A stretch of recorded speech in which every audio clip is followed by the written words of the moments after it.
Hi, welcome back again my YouTube channel. ಈ ದಿನ ಕನ್ನಡ ವ್ಯಾಕರಣದ ಮುಂದುವರೆದ ಭಾಗ ಸಂಧಿಗಳ ಬಗ್ಗೆ ನೋಡ್ತಾ ಇದ್ವಿ. ಕಳೆದ ಎಪಿಸೋಡ್ನಲ್ಲಿ ಆಗಮ ಸಂಧಿ ಬಗ್ಗೆ ತಿಳ್ಕೊಂಡ್ವಿ. ಆಗಮ ಸಂಧಿಯಲ್ಲಿ 2 ಪ್ರಕಾರ ಅಂತ ಹೇಳಿದ್ದೆ, ಇಕಾರಾಗಮ ಮತ್ತು ವಕಾರಾಗಮ ಸಂಧಿ ಅಂತ ತಿಳ್ಕೊಂಡ್ವಿ. ಈಗ ವ್ಯಂಜನ ಸಂಧಿ ಬಗ್ಗೆ ತಿಳ್ಕೊಳ್ಳೋಣ. ವ್ಯಂಜನ ಸಂಧಿಯಲ್ಲಿ ಆದೇಶ ಸಂಧಿ ಅಂತ ಬರುತ್ತೆ ನೋಡಿ. ಈ ಆದೇಶ ಸಂಧಿ ಎಂದ್ರೇನು ಅಂದರೆ 2 ಪದಗಳ ಸೇರಿ ಸಂಧಿ ಆಗುವಾಗ ಒಂದು ಅಕ್ಷರದ ಸ್ಥಾನದಲ್ಲಿ ಬೇರೊಂದು ಅಕ್ಷರ ಬರುತ್ತೆ. ಅದಕ್ಕೆ ನಾವೇನಂತ ಕರಿತೀವಿ? ಆದೇಶ ಸಂಧಿ ಅಂತ ಕರಿತೀವಿ. ಇಲ್ಲಿ ನೋಡಿ, ಉದಾಹರಣೆ ಸಹಿತ ತಂದಿದ್ದೀನಿ ನಾನು, ಇಲ್ಲಿ ಅರ್ಥ ಆಗುತ್ತೆ ನೋಡಿ. ಇಲ್ಲಿ ಕ ತ ಪಕ್ಕೆ ಗ ದ ಬ ಬಂದರೆ ಅದನ್ನು ನಾವೇನಂತ ಕರಿತೀವಿ? ಆದೇಶವಾಗಿ ಬರುವುದಕ್ಕೆ ಆದೇಶ ಸಂಧಿ ಅಂತ ಕರಿತೀವಿ. ಇಲ್ಲಿದೆ ನೋಡಿ, ಅಕ್ಷರಗಳು ಆದೇಶವಾಗಿ ಬರುವುದರಿಂದ ಇದನ್ನು ಆದೇಶ ಸಂಧಿ ಅಂತ ಕರಿತೀವಿ. ಸಿಂಪಲ್. ಕ ತ ಪಕ್ಕೆ ಗ ದ ಬ ಬಂದರೆ ಅದೇನು? ಆದೇಶ ಸಂಧಿ. ಇಲ್ಲಿ ಉದಾಹರಣೆಗಳನ್ನು ನೋಡೋಣ. ಕೆಲವೊಂದು ಉದಾಹರಣೆ ನೋಡಿದರೆ ನಮ್ಗೆ ಅರ್ಥ ಆಗುತ್ತೆ ನೋಡಿ. ಇಲ್ಲಿ ಪೂರ್ವ ಪದ ಮಳೆ, ಉತ್ತರ ಪದ ಕಾಲ ಅಂತ ಇದೆ. ಸಂಧಿ ಪದ ಏನಾಯಿತು? ಮಳೆಗಾಲ. ನೋಡಿ, ಇಲ್ಲಿ ಕಾಕ್ಕೆ ಏನು ಬಂತು? ಗಾ ಬಂತು.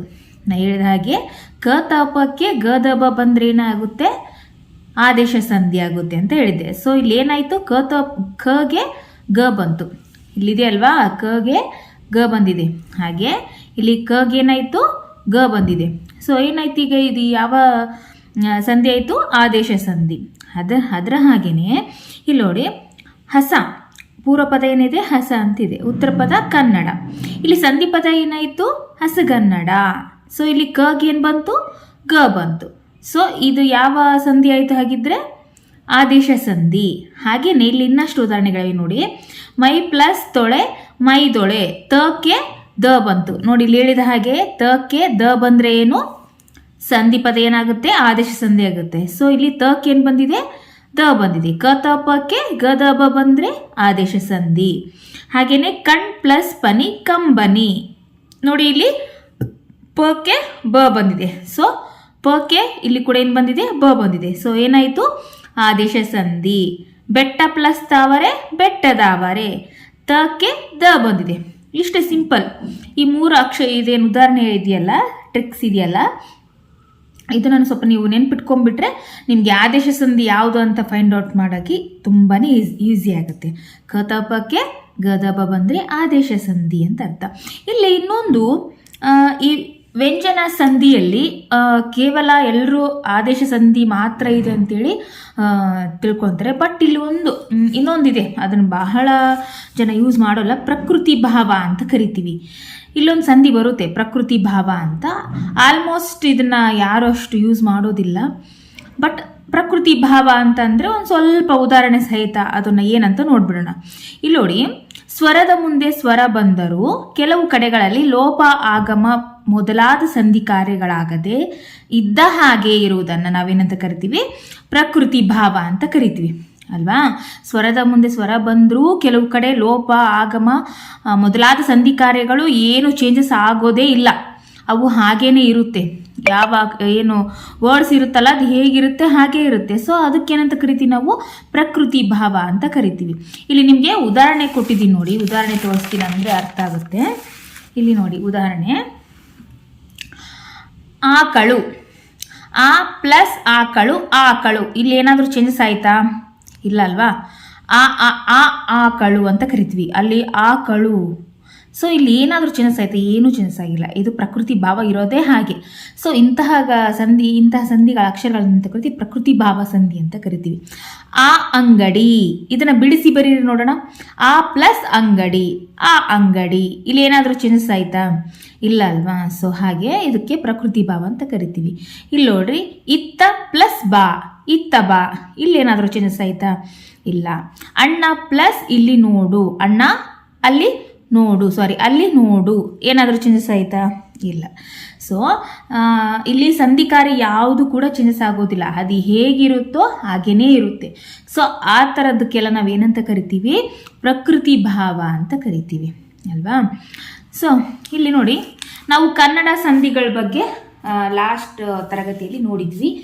ಈಗ ಇಲ್ಲಿ ಕನ್ನಡ ಸಂಧಿಗಳು ಮುಗೀತು. ನೆಕ್ಸ್ಟ್ ಈಗ ಸಂಸ್ಕೃತ ಸಂಧಿಗಳ ಬಗ್ಗೆ ನೋಡೋಣ. ಇಲ್ಲಿ ನೋಡಿ, ಸಂಸ್ಕೃತ ಸಂಧಿಗಳಲ್ಲಿ ಕೂಡ 2 ವಿಧ. ಸಂಸ್ಕೃತ ಸ್ವರ ಸಂಧಿ, ಸಾಂಸ್ಕೃತಿಕ ವ್ಯಂಜನ ಸಂಧಿ ಅಂತ 2 ಇದೆ. ಸ್ವರ ಸಂಧಿ, ವ್ಯಂಜನ ಸಂಧಿ. ಈಗ ಮೊದಲನೇದಾಗಿ ನಾವು ಸಂಸ್ಕೃತ ಸ್ವರ ಸಂಧಿಯನ್ನು ನೋಡೋಣ. ಈ ಸಂಸ್ಕೃತ ಸ್ವರ ಸಂಧಿಗಳಲ್ಲಿ 4 ವಿಧವಾಗಿ ಬರುತ್ತೆ. ಮೊದಲನೇದಾಗಿ ನೀವು ನೋಡ್ಬೋದು, ಸವರ್ಣ ದೀರ್ಘ ಸಂಧಿ, ಗುಣಸಂಧಿ, ವೃದ್ಧಿ ಸಂಧಿ, ಎಂಡ್ ಸಂಧಿ. ಸೊ ಸಂಸ್ಕೃತ ಸ್ವರ ಸಂಧಿಗಳಲ್ಲಿ ಎಷ್ಟು ವಿಧ ಅಂತ ಕೇಳಿದ್ರೆ ಏನು ಹೇಳ್ತೀರಾ? 4 ವಿಧ. ಯಾವುವು ಅಂತ ಕೇಳಿದರೆ ಸವರ್ಣ ದೀರ್ಘ ಸಂಧಿ, ಗುಣಸಂಧಿ, ವೃದ್ಧಿ ಸಂಧಿ, ಎಂಡ್ ಸಂಧಿ ಅಲ್ವಾ? ಇದು ಸ್ವರ ಸಂಧಿಯಲ್ಲಿ, ಮತ್ತೆ ವ್ಯಂಜನ ಅಲ್ಲ, ಸ್ವರ ಸಂಧಿ. ಸರಿ, ಹಾಗಿದ್ರೆ ಸಂಸ್ಕೃತ ಸ್ವರ ಸಂಧಿಗಳಲ್ಲಿ ಮೊದಲನೆಯದಾದ ಸವರ್ಣ ದೀರ್ಘ ಸಂಧಿಯ ಬಗ್ಗೆ ತಿಳಿದುಕೊಳ್ಳೋಣ. ಇದು ಸಂಸ್ಕೃತ ವ್ಯಂಜನ ಸಂಧಿ ಬಗ್ಗೆ ಆಮೇಲೆ ನಾವು ನೋಡೋಣ. ಮೊದಲನೇದಾಗಿ ಸವರ್ಣ ದೀರ್ಘ ಸಂಧಿ ಬಗ್ಗೆ ಏನಪ್ಪ ಇದು ಸವರ್ಣ ದೀರ್ಘ ಸಂಧಿ ಅಂದರೆ? ನೋಡಿ, ಸವರ್ಣ ಅಕ್ಷರಗಳು ಒಂದರ ಮುಂದೆ ಒಂದು ಬಂದು ಅದೇ ಜಾತಿಯ ದೀರ್ಘ ಸ್ವರಗಳು ಆದೇಶವಾಗುವುದಕ್ಕೆ ಸವರ್ಣ ದೀರ್ಘ ಸಂಧಿ ಅಂತ ಕರಿತೀವಿ. ನೋಡಿ, ಸ್ವರದ ಮುಂದೆ ಸ್ವರ ಬರುತ್ತೆ, ಆದರೆ ಅಲ್ಲಿ ಏನಾಗುತ್ತೆ, ಅದೇ ಜಾತಿಯ ದೀರ್ಘ ಸ್ವರ ಏನಾಗುತ್ತೆ, ಆದೇಶ ಆಗುತ್ತೆ. ಸೊ ಹಾಗಾಗಿ ಅದಕ್ಕೆ ಏನಂತ ಕರಿತೀವಿ?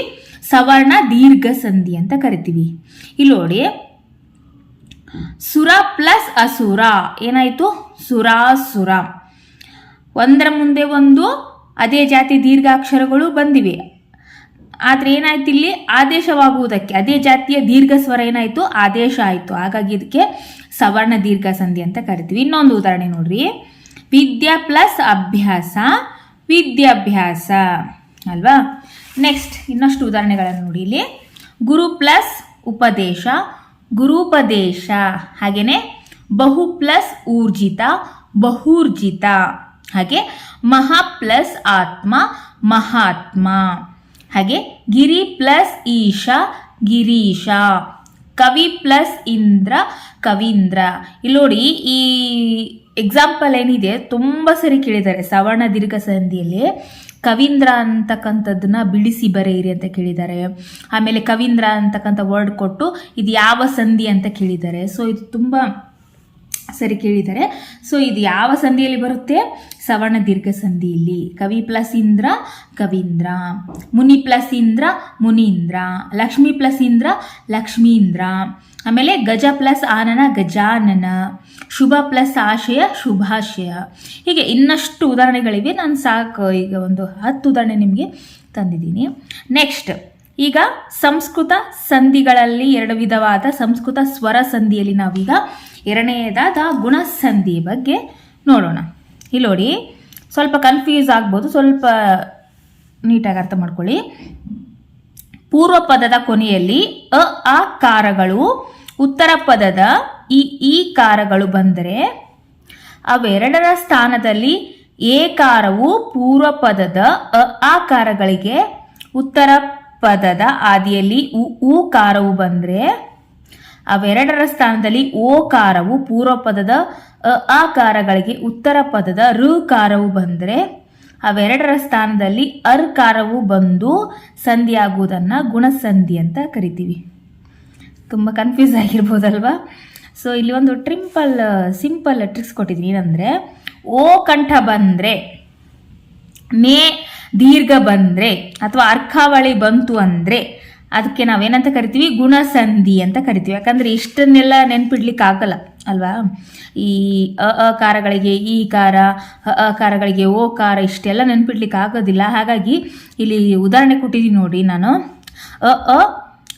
ಆ ಪ್ಲಸ್ ಈಗೆ ಎ ಬಂದರೆ, ಅಕಾರಗಳಿಗೆ ಓ ಬಂದರೆ, ಈ ರೀತಿ ಒಂದು ಚಾರ್ಟ್ ಹಾಕಿದ್ದೀನಿ. ಈ ಚಾರ್ಟನ್ನು ಸ್ವಲ್ಪ ನೋಡ್ಕೊಳ್ಳಿ.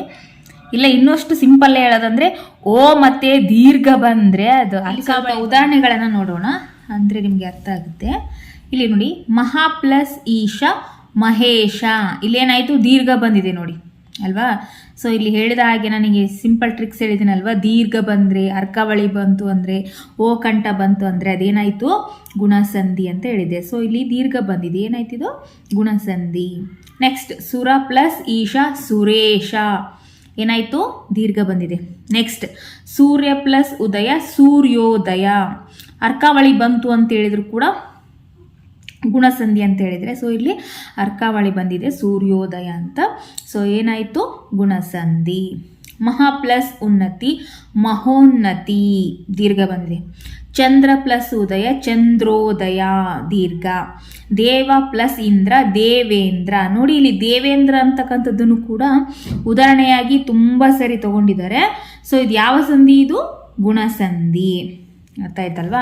ಸೊ ನೀವು ಉದಾಹರಣೆಗಳನ್ನು ನೋಡ್ತಾ ಹೋದಾಗ ನಿಮಗೆ ಸ್ವಲ್ಪ ಈಸಿ ಆಗುತ್ತೆ ಅಲ್ವಾ? ಇಲ್ಲಿ ತುಂಬ ಉದಾಹರಣೆಗಳನ್ನು ಕೊಟ್ಟಿದ್ದೀನಿ ನೋಡಿ, ಓದ್ತೀನಿ ಅಷ್ಟೇ, ತಿಳ್ಕೊಳ್ಳಿ. ದೇವ ಪ್ಲಸ್ ಖುಷಿ ದೇವರ್ಷಿ, ದೇವ ಪ್ಲಸ್ ಋಷಿ ದೇವರ್ಷಿ. ನೆಕ್ಸ್ಟ್ ಸರ್ವ ಪ್ಲಸ್ ಉದಯ ಸರ್ವೋದಯ. ಮಹಾ ಪ್ಲಸ್ ಇಂದ್ರ ಮಹೇಂದ್ರ. ಏಕ ಪ್ಲಸ್ ಊನ ಏಕೋನ. ರಾಜ ಪ್ಲಸ್ ಋಷಿ ರಾಜರ್ಷಿ. ಕಮಲ ಪ್ಲಸ್ ಉದಯ ಕಮಲೋದಯ. ಗುಣ ಪ್ಲಸ್ ಈಶಾ ಗಣೇಶ. ಸುರ ಪ್ಲಸ್ ಇಂದ್ರ ಸುರೇಂದ್ರ. ಜ್ಞಾನ ಪ್ಲಸ್ ಈಶ್ವರ ಜ್ಞಾನೇಶ್ವರ. ಇಷ್ಟೇ ಸಿಂಪಲ್. ಗುಣಸಂಧಿ ಅಂತಂದ್ರೇನು? ಓ ಕಂಠ ಬಂದರೆ, ಅರ್ಕಾವಳಿ ಬಂದರೆ, ದೀರ್ಘ ಬಂದರೆ ಇಂಥದಕ್ಕೆಲ್ಲ ನಾವೇನಂತ ಕರಿತೀವಿ? ಗುಣಸಂಧಿ ಅಂತ ಕರಿತೀವಿ. ನೆಕ್ಸ್ಟ್ ನೋಡಿ, ಇಲ್ಲಿ ವೃದ್ಧಿಸಂಧಿ ಅಂತ ಇದೆ. ವೃದ್ಧಿಸಂಧಿ ಅಂತಂದರೆ ಏನಪ್ಪ ಅಂದರೆ, ಇಲ್ಲಿ ಡೆಫಿನಿಷನ್ ನೋಡ್ಕೊಳ್ಳಿ. ಪೂರ್ವ ಪದದ ಅಂತ್ಯದಲ್ಲಿನ ಆ ಸ್ವರಗಳಿಗೆ ಉತ್ತರ ಪದದ ಆದಿಯಲ್ಲಿನ ಐಕಾರಗಳು ಸೇರಿ ಸಂಧಿಯಾಗುವಾಗ ಅವೆರಡರ ಸ್ಥಾನದಲ್ಲಿ ಐಕಾರವು ಪೂರ್ವ ಪದದ ಆದಿಯಲ್ಲಿನ ಅಕಾರಗಳಿಗೆ ಉತ್ತರ ಪದದ ಆದಿಯಲ್ಲಿ ಔಕಾರಗಳು ಸೇರಿದರೆ ಔಕಾರವು ಏಕಾದೇಶವಾಗಿ ಬಂದರೆ ಅದನ್ನು ನಾವೇನಂತ ಕರಿತೀವಿ? ವೃದ್ಧಿಸಂಧಿ ಅಂತ. ವೃದ್ಧಿಸಂಧಿಗೆ ಕೂಡ ನಾನು ಒಂದು ಸಿಂಪಲ್ ಟ್ರಿಕ್ಸ್ನ ಯೂಸ್ ಮಾಡಿದ್ದೀನಿ. ಯಾಕಂದರೆ ನಿಮಗೆ ಇಷ್ಟೆಲ್ಲ ಡೆಫಿನಿಷನ್ನ ನೆನಪಲ್ಲಿಟ್ಕೊಂಡು ಇದು ಯಾವ ಸಂಧಿ ಅಂತ ಫೈಂಡ್ ಔಟ್ ಮಾಡೋಷ್ಟು ಟೈಮ್ ನಿಮಗೆ ಎಕ್ಸಾಮಲ್ಲಿ ಇರೋದಿಲ್ಲ. ನೀವು ಪಟ ಅಂತ ಬೇಗನೆ ಟಿಕ್ ಮಾಡಬೇಕು. ಯಾಕಂದರೆ ಸುಮಾರು ಪ್ರಶ್ನೆಗಳಿಗೆ ಉತ್ತರವನ್ನು ಮಾಡಲಿಕ್ಕೆ ನಿಮಗಿರುತ್ತೆ. ಸೊ ಆ ಟೈಮಲ್ಲಿ ಇದು ಯಾವುದಪ್ಪ ಸಂಧಿ ಅಂತ ಯೋಚನೆ ಮಾಡ್ತಾ ಕೂತ್ಕೊಳ್ಳೋಕ್ಕೆ ನಿಮಗೆ ಟೈಮೇ ಇರೋದಿಲ್ಲ. ಸೊ ಹಾಗಾಗಿ ಈ ಥರದ ಕೆಲವೊಂದು ಟ್ರಿಕ್ಸ್ ನಿಮಗೆ ತುಂಬಾ ಯೂಸ್ ಆಗುತ್ತೆ ಅಂತ ನನ್ನ ಭಾವನೆ. ಸೊ ಇಲ್ಲೇನಿಲ್ಲ, ವೃದ್ಧಿಸಂಧಿ ಅಂದರೆ ಅವು ಮತ್ತು ಐ ಬಂದರೆ ಅದೇನದು? ವೃದ್ಧಿಸಂಧಿ ಅಲ್ವಾ? ಏನಿಲ್ಲ, ಇಲ್ಲಿ ಸಿಂಪಲ್. ಅಗೆ ಐ ಬಂದರೆ ಆಗೆ ಔ ಬಂದರೆ ಅದೇನಾಯ್ತದು? ವೃದ್ಧಿಸಂಧಿ. ಇಲ್ಲಿ ನೋಡಿ ಎಕ್ಸಾಂಪಲ್ ತೋರಿಸಿದ್ರೆ ನಿಮ್ಗೆ ಸರಳವಾಗಿ ಅರ್ಥ ಆಗಿಬಿಡುತ್ತೆ. ಲೋಕ ಪ್ಲಸ್ ಏಕವೀರ ಲೋಕೈಕವೀರ. ಇಲ್ಲೇನು ಬಂತು? ಐ ಬಂತಲ್ವಾ?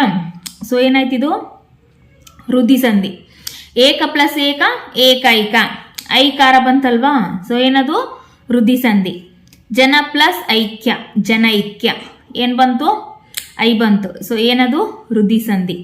ಅಷ್ಟ ಪ್ಲಸ್ ಐಶ್ವರ್ಯ ಏನದು? ಅಷ್ಟೈಶ್ವರ್ಯ. ವನ ಪ್ಲಸ್ ಔಷಧ ವನೌಷಧ. ಮಹಾ ಪ್ಲಸ್ ಔದಾರ್ಯ ಮಹೋದಾರ್ಯ. ದಿವ್ಯ ಪ್ಲಸ್ ಔಷಧ ದಿವ್ಯೌಷಧ. ರಾಜ ಪ್ಲಸ್ ಐಶ್ವರ್ಯ ರಾಜೈಶ್ವರ್ಯ ಅಲ್ವಾ? ಸೊ ಹೀಗೆ ಸಿಂಪಲ್ ಆಗಿ ತಿಳ್ಕೊಂಬಿಡಿ. ಸೊ ಇದೇನಾಯ್ತು ಈಗ? ವೃದ್ಧಿಸಂಧಿ. ಇನ್ನು ನಾಲ್ಕನೆಯದಾಗಿ ಯಾವುದು? ನಾಲ್ಕನೆಯದು ಎಣ್ಸಂಧಿ. ನೋಡಿ, ಇಲ್ಲಿ ಎಣ್ಸಂಧಿ ಅಂದರೆ ಪೂರ್ವ ಪದದ ಕೊನೆಯಲ್ಲಿ ಈ ಉ ಋಕಾರಗಳಿದ್ದು ಅವುಗಳ ಮುಂದೆ ಸವರ್ಣವಲ್ಲದ ಸ್ವರಗಳು ಬಂದರೆ ಏನಾಗುತ್ತೆ? ಈ ಕಾರಗಳಿಗೆ ಯಕಾರ, ಉಕಾರಗಳಿಗೆ ವಕಾರ, ಋಕಾರಕ್ಕೆ ರೇಫೆ ಆದೇಶವಾಗುತ್ತೆ. ಸೊ ಏನಾಯ್ತಲ್ಲಿ? ಎಣ್ಸಂಧಿ ಆಯಿತು. ಉದಾಹರಣೆಗೆ ಟ್ರಿಕ್ಸ್ ನೋಡಿ. ಯ ಅಕ್ಷರ, ವ ಅಕ್ಷರ, ಅರ್ಕಾವಳಿ ಅಕ್ಷರ, ಒತ್ತಕ್ಷರಗಳು ಬಂದರೆ ಏನಾಯ್ತದು? ಎಣ್ಸಂಧಿ. ಇಲ್ಲಿ ಎಕ್ಸಾಂಪಲ್ ನೋಡಿ ಅಂದರೆ ಅರ್ಥ ಆಗುತ್ತೆ. ನೋಡಿ, ಅಭ್ಯಂತರ, ಅಭಿ ಪ್ಲಸ್ ಅಂತರ ಅಭ್ಯಂತರ. ಇಲ್ಲಿ ಯಾವ ಒತ್ತಕ್ಷರ ಬಂದಿದೆ? ಯದು ಒತ್ತಕ್ಷರ ಬಂದಿದೆ. ಸೊ ಏನಾಯ್ತು ಈಗ ಇಲ್ಲಿ? ಎಣ್ಸಂಧಿ. ಆಮೇಲೆ ಅತಿ ಪ್ಲಸ್ ಅಂತ ಅತ್ಯಂತ. ಅತಿ ಪ್ಲಸ್ ಅಂತ ಅತ್ಯಂತ. ಯಾವ ಒತ್ತಕ್ಷರ ಬಂದಿದೆ? ಯ ಒತ್ತಕ್ಷರ ಬಂದಿದೆ. ಸೊ ಏನಾಯಿತು? ಎಣ್ಸಂಧಿ. ಮನು ಪ್ಲಸ್ ಅಂತರ ಮನ್ವಂತರ. ವ ಒತ್ತಕ್ಷರ ಬಂದಿದೆ. ಇಲ್ಲೇನಾಯಿತು? ಎಣ್ಸಂಧಿ. ಇಲ್ಲಿ ಹೇಳಿದ್ದೀನಲ್ವಾ ಟ್ರಿಕ್ಸ್. ವ ಒತ್ತಕ್ಷರ ಬಂದರೆ ಸೊ ಏನಾಯ್ತು ಇಲ್ಲಿ? ಎಣ್ಸಂಧಿ. ಅದೇ ರೀತಿ ಜಾತಿ ಪ್ಲಸ್ ಅತೀತ ಜಾತ್ಯತೀತ. ಪಿತೃ ಪ್ಲಸ್ ಆಜ್ಞೆ ಪಿತ್ರಾಜ್ಞೆ. ಮಾತೃ ಪ್ಲಸ್ ಅಂಶ ಮಾತ್ರಾಂಶ. ಮತ್ತೇನು ಪಿತೃ ಪ್ಲಸ್ ಆಜ್ಞೆ ಪಿತ್ರಾಜ್ಞೆ, ಮಾತೃ ಪ್ಲಸ್ ಅಂಶ ಮಾತ್ರಾಂಶ, ಇತಿ ಪ್ಲಸ್ ಆದಿ ಇತ್ಯಾದಿ, ಅತಿ ಪ್ಲಸ್ ಉತ್ತಮ ಅತ್ಯುತ್ತಮ, ಕೋಟಿ ಪ್ಲಸ್ ಅಧೀಶ್ವರ ಕೋಟ್ಯಾಧೀಶ್ವರ, ಅತಿ ಪ್ಲಸ್ ಅವಸರ ಅತ್ಯವಸರ. ಸೊ ನೋಡ್ತಾ ಹೋದರೆ ಇನ್ನಷ್ಟು ಎಕ್ಸಾಂಪಲ್ ಸಿಗುತ್ತೆ. ನನಗೆ ಎಷ್ಟು ಸಾಧ್ಯ ಆಗುತ್ತೆ ಅಷ್ಟನ್ನು ನಾನು ನಿಮಗೆ ಹುಡುಕಿ ಇಲ್ಲಿ ನಿಮಗೆ ಕೆಲವೊಂದು ಉದಾಹರಣೆಗಳನ್ನು ನಾನು ನಿಮಗೆ ತಂದಿದ್ದೀನಿ. ಸೊ ಇದಾಯಿತು ಇಲ್ಲಿಗೆ ಹೆಣ್ಸಂಧಿಯ ಬಗ್ಗೆ.